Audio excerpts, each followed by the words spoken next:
இது சண்டே எடுத்த வீடியோ. இன்றைக்கி என்னோடய டே 9:40க்கு தான் ஸ்டார்ட் ஆச்சு.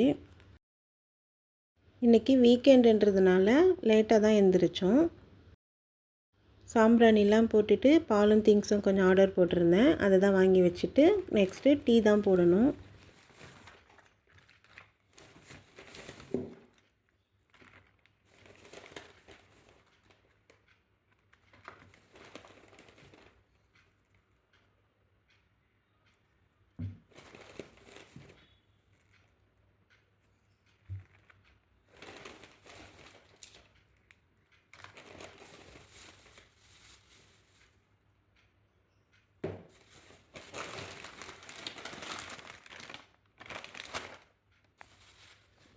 இஞ்சி புதினாலாம் போட்டு டீ தான் போட்டிருந்தேன்.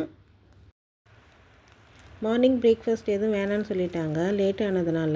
டீயும் இந்த பட்டர் பிஸ்கெட்டும் தான் சாப்பிட்டோம். டீ குடிச்சிட்டு லன்ச் குக் பண்ண ஸ்டார்ட் பண்ணிட்டேன். ஒயிட் ரைஸ் குக் ஆகிட்டு இருக்கு. முட்டையும் வேக வச்சுட்டேன். முருங்கைக்காய் போட்டு சிக்கன் கிரேவி தான் செஞ்சுருந்தேன். கடாயில் ஆயில் நல்லா ஹீட் ஆனதுக்கப்புறம் சீரகம் சேர்த்துக்கோங்க. கூடவே வெங்காயம் கருவேப்பிலை சேர்த்து நல்லா வதக்கி விட்டுருங்க.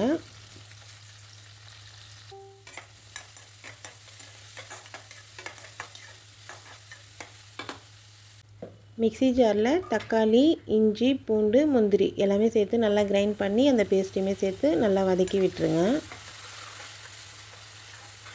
எல்லாமே நல்லா வதங்கி எண்ணெய் பிரிஞ்சு வந்ததுக்கப்புறம்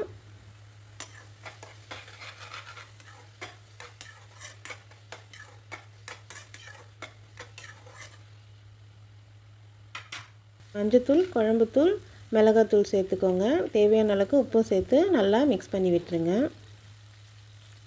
குழம்புத்தூளும் மிளகாத்தூளும் எப்படி அரைக்கணுன்ற வீடியோ ஆல்ரெடி நம்ம சேனல் அப்லோட் பண்ணியிருக்கேன். செக் பண்ணி பார்த்துக்கோங்க.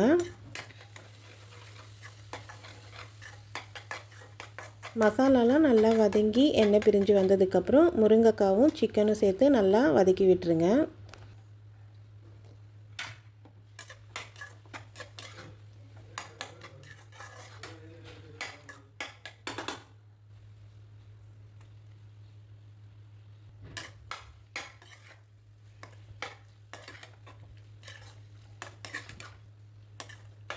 கூடவே தேவையான அளவுக்கு தண்ணி சேர்த்து நல்லா மிக்ஸ் பண்ணி விட்டுருங்க.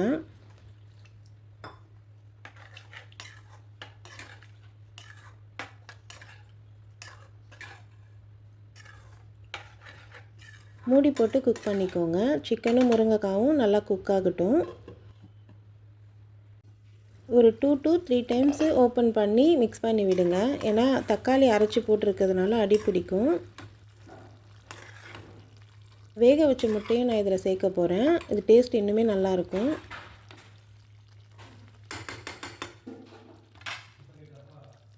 சிக்கன் முருங்கைக்காலாம் குக் ஆனதுக்கப்புறம் முட்டையை சேர்த்துட்டு கொத்தமல்லி தழை சேர்த்துக்கோங்க.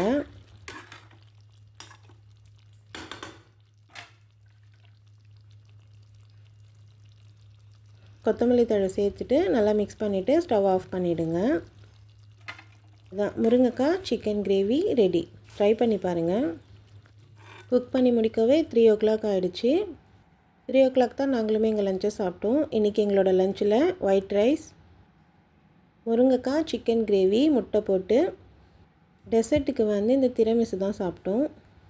சாப்பிட்டு கொஞ்சம் நேரம் ரெஸ்ட் எடுத்துகிட்டு ஈவினிங் காஃபி தான் குடிச்சிருந்தோம். தம்பிக்கு இன்றைக்கி டியூஷன் லீவு. மல்லிகைப்பூவும் ரோஸும் இன்றைக்கி பூத்திருந்தது. அதை தான் பறிச்சுட்டு வந்து சாமிக்கு வச்சுருந்தேன்.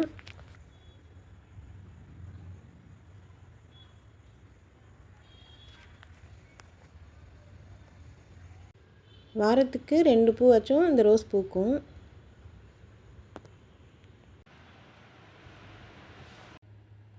அரிசி உளுந்து ஊற வச்சுருந்தேன். அதுதான் அரைக்க போகிறேன். ஈவினிங் தான் ஊற வச்சுருந்தேன். 2 மணி நேரம் ஊறினாலே போதும். ரேஷன் அரிசியில் எப்படி இட்லி மாவு அரைக்கணுன்ற வீடியோ ஆல்ரெடி நம்ம சேனல் அப்லோட் பண்ணியிருக்கேன். செக் பண்ணி பார்த்துக்கோங்க. மாவுலாம் அரைச்சி வச்சுட்டு நெக்ஸ்ட்டு டின்னர் தான் குக் பண்ணணும். சப்பாத்தியும் உருளைக்கிழங்கு மசாலாவும் தான் இன்றைக்கி செய்ய போகிறேன் டின்னருக்கு. குக்கரில் கேரட்டும் உருளைக்கிழங்கும் வேக வச்சுட்டேன். பேனில் ஆயில் சேர்த்துக்கோங்க. ஆயில் நல்லா ஹீட் ஆனதுக்கப்புறம் கடுகு சேர்த்துக்கோங்க.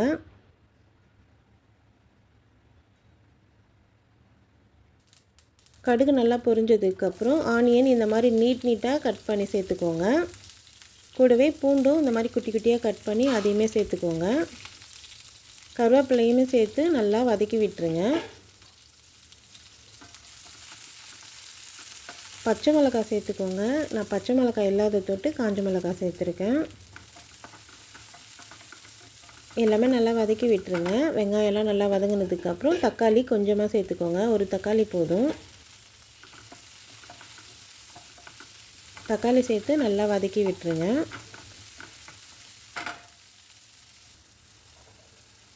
எல்லாமே நல்லா வதங்கினதுக்கப்புறம் கொஞ்சமாக மஞ்சள்தூள் சேர்த்து நல்லா மிக்ஸ் பண்ணி விட்டுருங்க. ஆல்ரெடி வேக வச்சுருந்த உருளைக்கிழங்கும் கேரட்டையும் நல்லா இந்த மாதிரி மசிச்சு வச்சுருக்கேன். அதையுமே சேர்த்து நல்லா மிக்ஸ் பண்ணி விட்டுருங்க.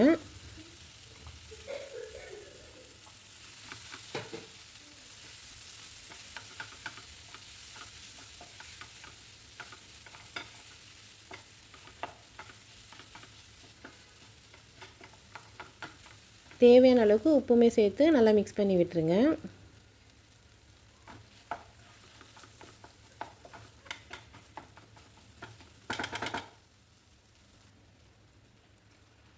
கொஞ்சமாக தண்ணி சேர்த்து நல்லா மிக்ஸ் பண்ணிவிட்டு நல்லா கொதிக்க விட்டுருங்க.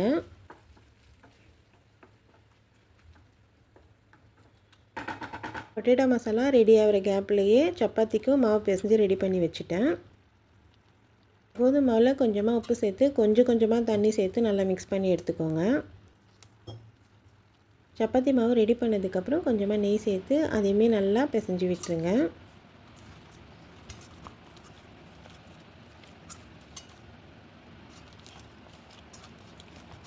சப்பாத்தி மாவு பிசைஞ்சு உடனே தான் சப்பாத்தி சுட்டு எடுத்துருவேன். சாஃப்டாகவே வரும் சப்பாத்தி. பொட்டேட்டோ மசாலாவும் ரெடி ஆகிடுச்சி. கொத்தமல்லி தழை சேர்த்து ஸ்டவ் ஆஃப் பண்ணிவிடுங்க. சப்பாத்தியுமே திரட்டி வச்சுட்டேன். தோசைக்கல்ல நல்லா ஹீட் ஆனதுக்கப்புறம் சப்பாத்தி சேர்த்துக்கோங்க. லோ ஃப்ளேமில் வச்சு சப்பாத்தி செஞ்சிங்கன்னா கொஞ்சம் ரப்பர் மாதிரி இருக்கும். ஹை ஃப்ளேமில் வச்சு சப்பாத்தி சுட்டுக்கோங்க. சப்பாத்தியை ஒரு ஆஃப் குக் ஆனதுக்கப்புறமா ஆயில் சேர்த்து அதுக்கப்புறமா திருப்பி போடுங்க. நல்லா சாஃப்டாக வரும் சப்பாத்தி. எல்லாமே சீக்கிரமாகவே ரெடி பண்ணிட்டேன். இன்றைக்கி எங்களோட டின்னரில் சப்பாத்தி பொட்டேட்டோ மசாலா தான். டெசர்ட்டுக்கு ரோஸ் மில்க் கேசரி தான் செஞ்சுருந்தேன். மோகிட்டோட ஃபேவரெட் அது. அவ்வளோதான். உங்களுக்கு இந்த வீடியோ பிடிச்சிருந்தா என்னோடய சேனலை சப்ஸ்கிரைப் பண்ணிக்கோங்க. எல்லாருக்கும் குட் நைட்.